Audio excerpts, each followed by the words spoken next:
Hey guys, and welcome back to Battlefront Updates. In this video I want to talk a little bit about battle packs or customization in general for the next Battlefront game. And the reason to why I wanted to bring up battle packs in general is because it's a concept that has become very popular among most multiplayer games the last couple of years. We have games such as Counter-Strike Go, Overwatch, H1Z1 and even Battlefield 1, where you can buy different types of packs that will give you random customizations. In all of the games I brought up and many more, you can buy them for real life cash, but you can also earn them in game, although a lot slower. And all the stuff you do get in these packs are purely cosmetical and you don't get any gameplay advantage from it. So in my opinion it's a very good system and there's not too much negative to it, as it simply allows people who play a game a lot and have some spare cash to get some cool stuff in game. If I have hundreds of hours of game time into a game and want to look extra cool, well, why not spend a couple of bucks and get some cool stuff to show off that still doesn't give you a gameplay advantage over the other players. And at the same time, anyone can get them in game just by doing challenges or playing the game and leveling up, although that usually takes a lot longer than actually buying them for real cash. The biggest thing about these though, and customization in general, is that a lot of games are moving away from paid DLC. I mean, some games are even free and instead have paid customization, which works like a charm for them.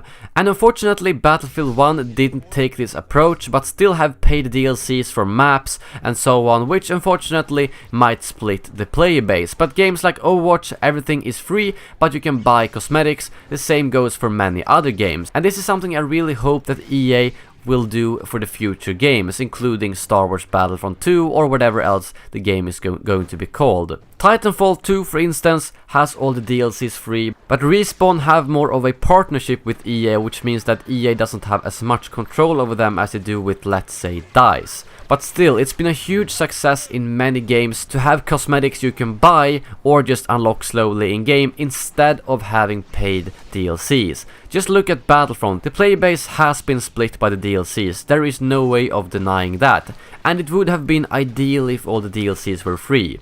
In my opinion, if they still want to have paid DLCs, but still get some extra revenue and actually make sure that they make enough money to pay for their bills, of course, I think one middle ground would be to add something like battle packs. I don't think battle packs in particular might work in Battlefront, but some system where you can buy customization. And then they could have the DLCs only contain stuff like weapons, heroes, possibly game modes, or simply stuff that will not split the player base, meaning that they will add a bunch of free maps and other free stuff that will go into the normal rotation and that won't just have separate playlists that will split the player base all over the place. But would battle packs, or whatever they could be called in the Star Wars universe, actually work in Battlefront? Well, the biggest problem that I see is that there might not be enough customization, or to be clear, enough customization that Lucasfilm would approve of. I mean, they could obviously add a bunch of different colors, weapon customizations and stuff, but that doesn't really exist in the Star Wars universe, and if we only had as much skins as we currently have in the game, that wouldn't really be enough for a full-on customization system where you can actually pay for them or have a separate unlock system. But if they were to spend quite a lot of time pretty much adding every single alien that are in The Force Awakens or whatever the next game will be about, and maybe tweaking the weapons a little bit, having unique lightsabers, just small stuff, it doesn't have to be brand new full skins, but pauldrons could work as well, or different hats and jackets for the rebels, you know, small stuff, but that still is fun to use and might give people motivation to either buy them for real cash or work towards hard challenges. They could even add emotes like that, but although some people are against emotes, I honestly think they can be pretty funny, at least at the start of the game when you don't have anything else to do.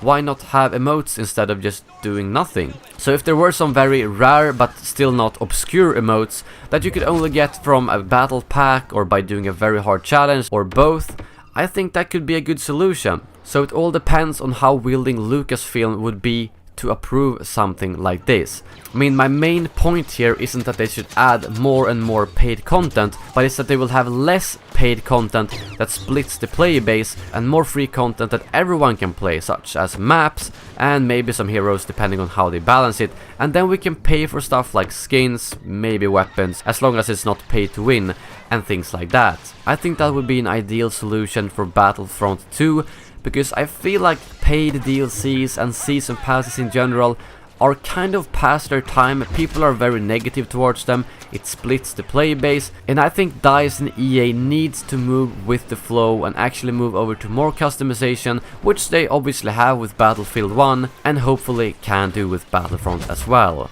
They could, for instance, have skins for the heroes that you can unlock. Those would be really cool. Imagine if you see Finn running around on the Battlefront, but he has a rare skin that very few people have. You will definitely react to that, but it will still be something that exists in the Star Wars universe, and it won't be something strange like a pink jacket. And if we're talking about stormtroopers, why not have a rare skin where you will have a bloody hand over your helmet like Finn had? That's also something that exists in the Star Wars universe, but would be very cool to have. I would definitely like to see a bloody stormtrooper helmet as something that only the high level players can unlock, or something that has a 0.5% chance to drop from a battle pack, or something similar to that. But I hope I got my point across in this video, and that hopefully you guys agree with me, because it seems to be the way the multiplayer shooting franchise is moving anyways.